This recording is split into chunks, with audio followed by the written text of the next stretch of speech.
अंग्रेज भारत ना आते तो भारत कैसा होता। दोस्तों, इस बात को तो किसी भी राष्ट्र का व्यक्ति नहीं झुठला सकता कि आज़ादी की जंग से पहले भारत को सोने की चिड़िया के नाम से संबोधित किया जाता था।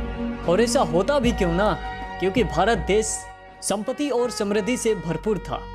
लोगों के पास फसल, कारोबार आदि इतने साधन थे कि किसी भी देशवासी को देश के बाहर जाकर व्यापार करने की जरूरत नहीं पड़ती थी। भारत में कोहिनूर हीरे से लेकर कई ऐसे बेशकीमती रत्न भरपूर थे जो शायद ही किसी और देश के पास मौजूद थे।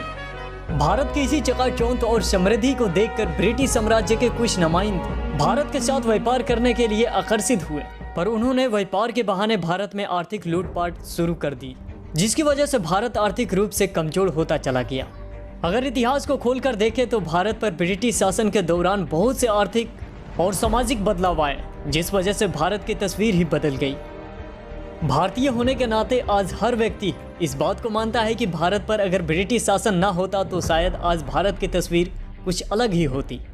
दोस्तों, पर हम में से कुछ ऐसे भी हैं जो इस बात को मानते हैं कि अगर ब्रिटिश भारत में ना आते तो कुछ ज़रूरी चीज़ें जैसे रेलगाड़ी आदि कभी भारत में ना आती। इन्हीं तथ्यों पर लोगों के अलग अलग तर्क भी हैं। जैसा कि हमने पहले भी कहा था कि अंग्रेजों के भारत की समृद्धि और संपत्ति ने आकर्षित किया था। इसी वजह से अंग्रेज भारत के साथ व्यापार करने के लिए इंटरेस्टेड भी थे।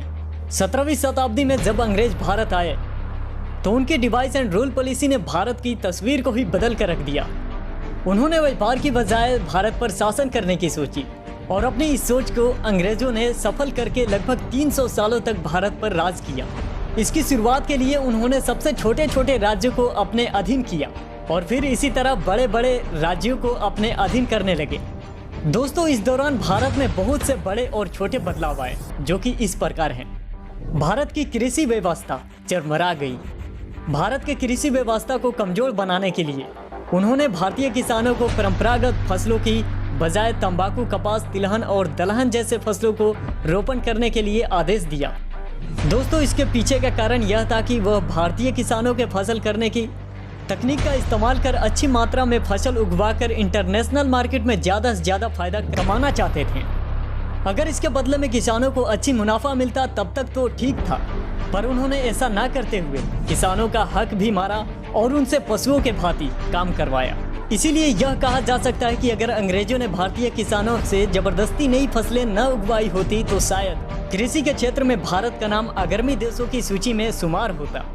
दोस्तों, उम्मीद करते हैं कि यह वीडियो आपको पसंद आई होगी, तो हमारे चैनल द मिस्टीरियस टीवी को सब्सक्राइब करें और अपनी राय कमेंट बॉक्स में जरूर दें। Thank you.